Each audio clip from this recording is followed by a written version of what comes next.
আজ ৩১ অক্টোবর ২০২৫ আর আজ শুক্রবার আর এখন বাজে রাত ৯:৩১ আর আজ দশমী। আর এখন এই ভিডিওতে আপনাদের সকলের সামনে উপস্থাপন করছি চন্দননগর সুভাষপল্লী বারোয়ারিতলার ২০২২ সালে স্থাপিত সুভাষপল্লী মহিলা সমিতির জগদ্ধাত্রী পূজা। এবছর এই পূজার চতুর্থ বর্ষ। আর ভিডিওর শুরুতে আপনাদের সকলকে জানাই, আপনাদের যদি আমার আজকের এই ব্লগটা একটু ভালো লাগে তাহলে কিন্তু প্লিজ এই ভিডিওটাকে একটা লাইক আর শেয়ার করবেন, তার ফলে কিন্তু আমার এই চ্যানেলটা গ্রো করতে সাহায্য হবে। আর তার সঙ্গেই আরও অনেক মানুষ চন্দননগরের জগদ্ধাত্রী পূজা দেখতে পারবে। আর এই সুভাষপল্লী বারোয়ারিতলার সুভাষপল্লীর মহিলা সমিতির জগদ্ধাত্রী পূজার কিছু ছবি। রাত ৯:৩৫ বাজে আর এবার এই ভিডিওতে উপস্থাপন করছি সুভাষপল্লী মধ্যর আমরা কজন সার্বজনীন জগদ্ধাত্রী পূজা কমিটির জগদ্ধাত্রী পূজা। এবছর এই পূজার ৩৩তম বর্ষ। আর আপনাদের যদি আমার ব্লগগুলো একটুও ভালো লাগে এবং আগামীতে নতুন নতুন ব্লগ দেখতে চান তাহলে আপনারা কিন্তু আমার এই ইউটিউব চ্যানেলটাকে সাবস্ক্রাইব করে পাশে থাকা বেল নোটিফিকেশন অন করে নিতে পারেন। এছাড়া আপনারা চাইলে আমার ফেসবুক পেজ এবং ইনস্টাগ্রাম পেজকেও ফলো করে নিতে পারেন, যার লিঙ্ক আপনারা এই ভিডিওর ডেসক্রিপশন বক্সে পেয়ে যাবেন। এর ফলে আমি যখনই কোনো নতুন ব্লগ বা ভিডিও আপলোড করব আপনাদের কাছে নোটিফিকেশান চলে যাবে। আর এই সুভাষপল্লী মধ্যর আমরা কজন সার্বজনীন জগদ্ধাত্রী পূজা কমিটির জগদ্ধাত্রী প্রতিমা। আর এই আমরা কজন সার্বজনীন জগদ্ধাত্রী পূজা কমিটির জগদ্ধাত্রী পূজার কিছু ছবি। রাত 11:15 বাজে আর এবার এই ভিডিওতে উপস্থাপন করছি ২ নম্বর নিরঞ্জননগর জগদ্ধাত্রী পূজা কমিটির জগদ্ধাত্রী পূজা। এবছর এই পূজার ৪৬তম বর্ষে ওনাদের নিবেদন ইচ্ছে ডানা।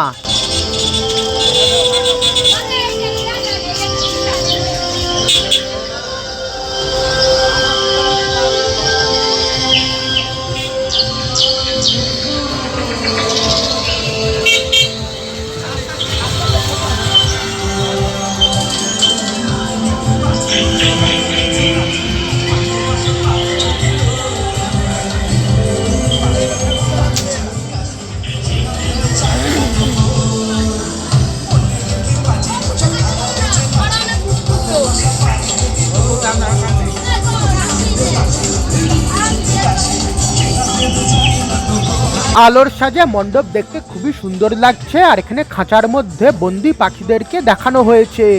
যেমন কি প্রথমেই বললাম ৪৬তম বর্ষে ওনাদের নিবেদন ইচ্ছে ডানা। মণ্ডপের মধ্যে ওনারা বিভিন্ন রকমের পাখিদেরকে তুলে ধরেছেন। আর আপনাদের সকলকে জানিয়ে দিই, আপনারা যদি আমার আগের জগদ্ধাত্রী পূজার ব্লগগুলো না দেখে থাকেন তাহলে আপনারা চাইলে কিন্তু সেই ব্লগগুলো দেখতে পারেন।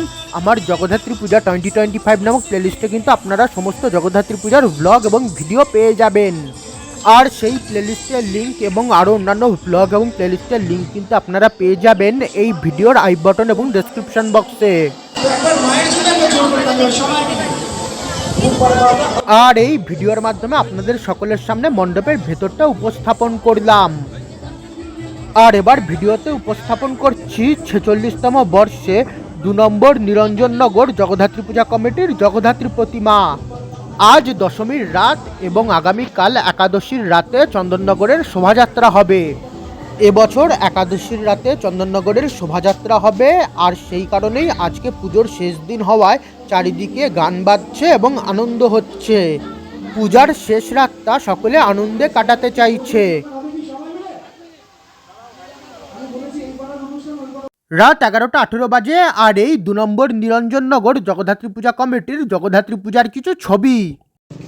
রাত 11:27 বাজে আর এবার এই ভিডিওতে উপস্থাপন করছি 1999 সালে স্থাপিত ১ নম্বর নিরঞ্জননগর বালক সংঘ দ্বারা পরিচালিত জগদ্ধাত্রী পূজা। এবছর এই পূজার ২৭তম বর্ষ। আর মণ্ডপে ভৌতিক পরিবেশ আর চারিদিকে ভূত রয়েছে।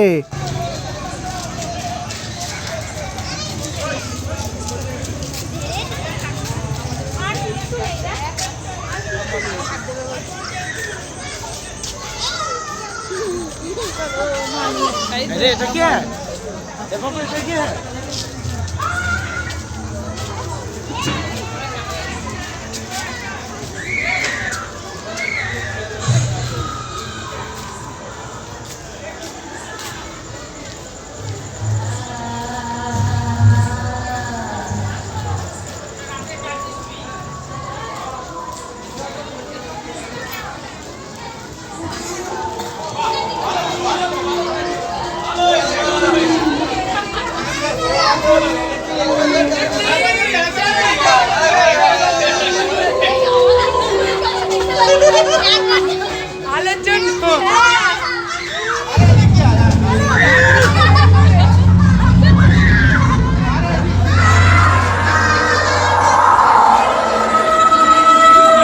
আর এই মণ্ডপের ভেতরে কিন্তু ভৌতিক পরিবেশ, আর চারিদিকে ভূত রয়েছে, চারিদিকে ভূত ঝুলছে এবং কঙ্কাল ঝুলছে।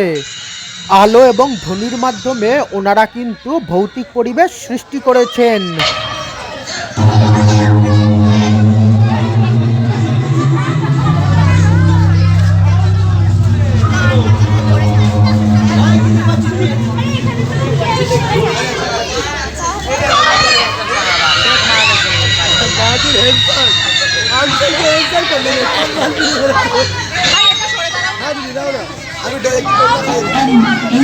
ঠিক আছে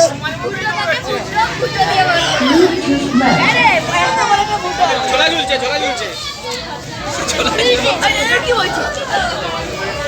আর একটু ছেড়ে দেবো চলো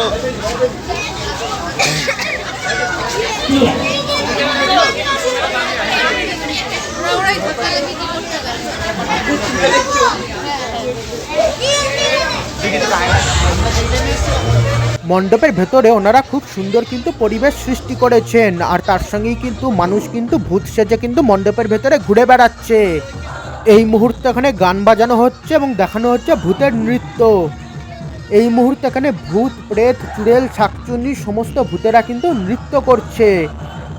আর এই ভিডিওর মাধ্যমে আপনাদের সকলের সঙ্গে 1 নম্বর নিরঞ্জননগর বালক সংঘ দ্বারা পরিচালিত জগদ্ধাত্রী পূজার মণ্ডপের ভেতরের পরিবেশ এই ভিডিওর মাধ্যমে কিন্তু শেয়ার করে নিচ্ছি। আর এবার ভিডিওতে তুলে ধরছি এখানকার জগদ্ধাত্রী প্রতিমা। এবছর এই পূজার 27তম বর্ষ, আর এই 27তম বর্ষে ওনাদের জগদ্ধাত্রী প্রতিমা এই ভিডিওর মাধ্যমে আপনাদের সকলের সামনে উপস্থাপন করলাম। গানের কারণে ভিডিওতে কপিরাইট ক্লেম আসতে পারে, সেই কারণে একটু বেশি কথা বলছি। ভূত রাজা গানে এখন এই মুহূর্তে এখানে ভূতেরা নৃত্য পরিবেশন করছে, আর সেই গানের কপিরাইট ক্লেম এড়াতেই একটু বেশি কথা বলছি। রাত 9:32 বাজে, আর এই 1 নম্বর নিরঞ্জননগর বালক সংঘ দ্বারা পরিচালিত জগদ্ধাত্রী পূজার কিছু ছবি। এই মুহূর্তে মণ্ডপের ভেতরে কিন্তু খুব জোরে জোরে কিন্তু গান বাজানো হচ্ছে, আর আমি চাই না ফালতুতে আমার এই ব্লগে গানের কারণে কপিরাইট ক্লেম আসুক, সেই কারণে আপনাদের সকলের সঙ্গে একটু কথা বলছি। আর আপনাদের সকলকে জানিয়ে দিই, আপনারা কিন্তু আমার পুজো পার্বণ 2025 নামক প্লেলিস্টে কিন্তু 2025 সালের সমস্ত পুজো রিলেটেড ব্লগ পেয়ে যাবেন। এছাড়াও ব্লগস অফ 2025 নামক প্লেলিস্টে আপনারা আমার 2025 সালের সমস্ত ব্লগ পেয়ে যাবেন। আর সেই প্লেলিস্টের লিঙ্ক এবং আরও অন্যান্য ব্লগ এবং প্লেলিস্টের লিঙ্ক কিন্তু আপনারা কিন্তু এই ভিডিওর আই বাটন এবং ডেসক্রিপশন বক্সে পেয়ে যাবেন। আপনারা কিন্তু চাইলে সেই প্লেলিস্টগুলো কিন্তু দেখতে পারেন। আর আরও একবার বলছি, আপনাদের যদি এই ভিডিওটা একটু ভালো লাগে তাহলে কিন্তু প্লিজ ভিডিওটাকে কিন্তু একটা লাইক আর শেয়ার অবশ্যই করবেন, তার ফলে কিন্তু আমার এই ইউটিউব চ্যানেলটাকে কিন্তু গ্রো করতে সাহায্য হবে। এছাড়া আপনারা চাইলে আমার ফেসবুক পেজ এবং ইনস্টাগ্রাম পেজকেও ফলো করে নিতে পারেন, যার লিঙ্ক কিন্তু আপনারা এই ভিডিওর আই বাটন এবং ডেসক্রিপশন বক্সে পেয়ে যাবেন। আর এদিকে কিন্তু শ্মশানে চিতা দেখানো হয়েছে এবং চিতায় আগুন জ্বলছে। আর এই 1999 সালে স্থাপিত 1 নম্বর নিরঞ্জননগর বালক সংঘ দ্বারা পরিচালিত জগদ্ধাত্রী পূজার মণ্ডপ এবছর এই পূজার 27তম বর্ষ। রাত 11:36 বাজে, আর এই ওনাদের পূজার মণ্ডপের একটা ছবি। রাত 11:41 বাজে, আর এবার এই ভিডিওতে উপস্থাপন করছি কানাইলাল পল্লী জগদ্ধাত্রী পূজা সমিতির জগদ্ধাত্রী পূজা। সপ্তমীতে ঝোড়ো হাওয়ায় কিন্তু ওনাদের কিন্তু মণ্ডপ ভেঙে গেছে। এবছর এই পূজার 52তম বর্ষে ওনাদের নিবেদন ছিল বিশ্বের সবচেয়ে বড় জগদ্ধাত্রী। ওনারা মণ্ডপ মা জগদ্ধাত্রীর প্রতিমার আদলে নির্মাণ করেছিলেন, আর তার উচ্চতা ছিল প্রায় 75 ফুট। সপ্তমীতেই ওনাদের মণ্ডপ নির্মাণের কাজ শেষ হয় এবং ঝোড়ো হাওয়ায় সেই মণ্ডপ ভেঙে পড়ে। মন্থা ঘূর্ণিঝড়ের কারণে ঝোড়ো হাওয়া এবং বৃষ্টি হয়। সপ্তমীর ঝোড়ো হাওয়াতেই মণ্ডপ ভেঙে পড়ে এবং কিছু মানুষ আহতও হয়। আমার মনে হয় আজকাল যে সব জায়গায় সবথেকে বড় প্রতিমা বানানোর যে ট্রেন্ড চলছে খুবই ফালতু। ভাগ্য ভালো যে মূল প্রতিমা কোনো ক্ষতিগ্রস্ত হয়নি। যদি মণ্ডপটি এদিকে ভেঙে পড়তো এবং মূল প্রতিমা যদি ক্ষতিগ্রস্ত হতো, ভাবুন তো কী হতো। খবরে এত দেখি বড় প্রতিমা নির্মাণ করতে গিয়ে তা ভেঙে পড়েছে, কি কোথাও আগুন লেগে গেছে, তবুও এই ফালতু ট্রেন্ড চলছে। যাই হোক, আমার ব্যক্তিগত মতামত আপনাদের সঙ্গে শেয়ার করলাম। আর এই 52তম বর্ষে কানাইলাল পল্লী জগদ্ধাত্রী পূজা সমিতির কিছু ছবি এই ভিডিওতে উপস্থাপন করলাম। মধ্যরাত হয়ে যাওয়ায় 31শে অক্টোবর গিয়ে 1 নভেম্বর পড়ল। রাত 12:39 বাজে আর দশমীর রাতে দিদি আলু বিরিয়ানি খেলো। রাত 1:17 বাজে আর দিদি আলু বিরিয়ানি খেলো, আমি চিকেন বিরিয়ানি খেলাম। রাত 1:35 বাজে আর বাবার এক পরিচিত বাবাকে ছট পূজার প্রসাদ দিয়েছে।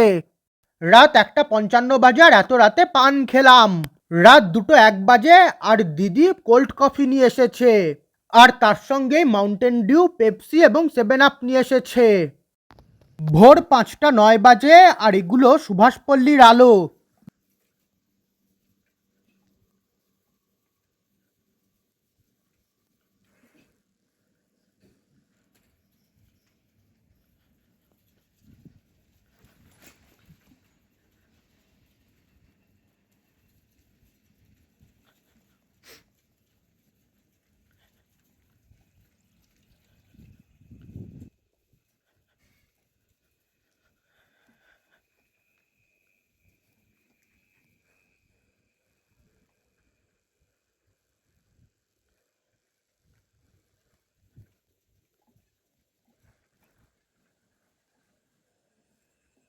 আর এটি 1969 সালে স্থাপিত সুভাষপল্লী সার্বজনীন জগদ্ধাত্রী পূজা কমিটির মণ্ডপ।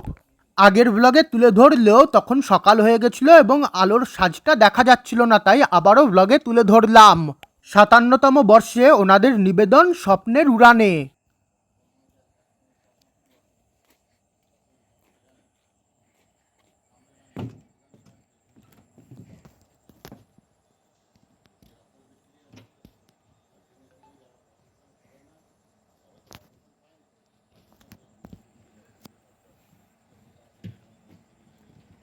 আর এদিকে চেয়ারের ওপরে একটি ছোট্ট জগদ্ধাত্রী প্রতিমা রয়েছে।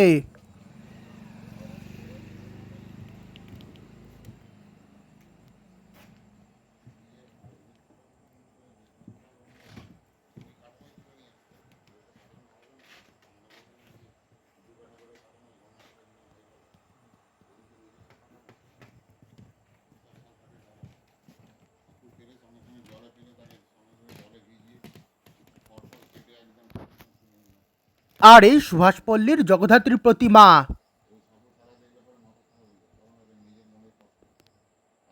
আর এই পূজার কিছু ছবি ভিডিওতে উপস্থাপন করলাম।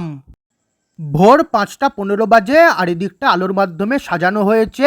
আর যদিও আগের দিনের ব্লগে তুলে ধরেছিলাম, তবে তখন সকাল হয়ে গেছিল, তাই আবারও ব্লগে তুলে ধরছি। সুভাষপল্লী পূর্বপাড়া শিউলিতলা টালিখোলার শ্রী শ্রী জগদ্ধাত্রী পূজা কমিটির জগদ্ধাত্রী পূজা।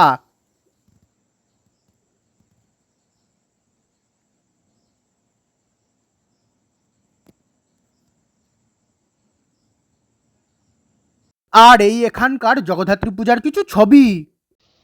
ভোর 5:20 বাজে আর এটি সুভাষপল্লী স্কুল মাঠ। আর এবার ভিডিওতে উপস্থাপন করছি 2012 সালে স্থাপিত মাতৃ আরাধনা দ্বারা পরিচালিত সুভাষপল্লী স্কুল মাঠ শ্রী শ্রী জগদ্ধাত্রী পূজা।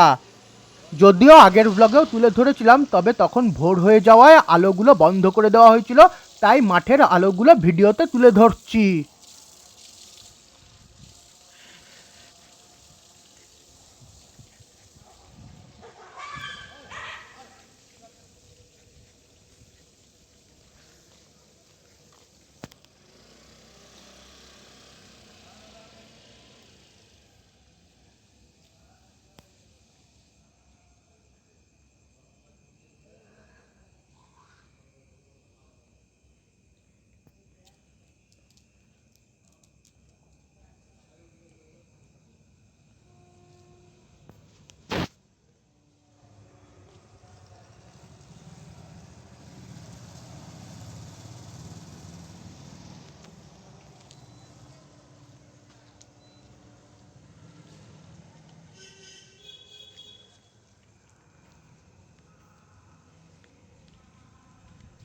আর এই পূজার মণ্ডপে ওনারা ভারতীয় সেনাকে তুলে ধরেছেন। ঝড় বৃষ্টির কারণে মণ্ডপের ওপরের ছবিগুলো খুলে গেছে।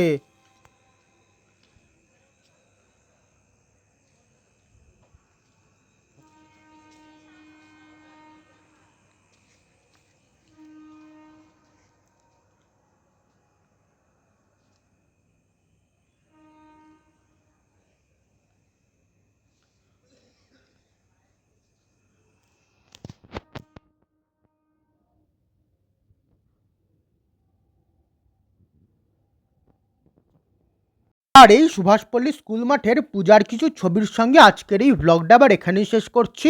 আপনাদের যদি এই ভিডিওটা একটু ভালো লেগে থাকে তাহলে প্লিজ এই ভিডিওটাকে একটা লাইক আর শেয়ার করবেন। এছাড়া আগামীতে আরও নতুন ভ্লগ দেখার জন্য চ্যানেলটিকে সাবস্ক্রাইব এবং ফেসবুক পেজ এবং ইনস্টাগ্রাম পেজকে ফলো করে নেবেন। এছাড়া এই ভিডিওর আই বাটন এবং ডেসক্রিপশন বক্সে আমার অন্যান্য ভ্লগ এবং প্লেলিস্টের লিঙ্ক দেওয়া আছে, আপনারা চাইলে সেই প্লেলিস্টগুলো দেখতে পারেন। আমার জগদ্ধাত্রী পূজা 2025 নামক প্লেলিস্টে আপনারা আমার সমস্ত জগদ্ধাত্রী পূজার ভ্লগ এবং ভিডিও পেয়ে যাবেন।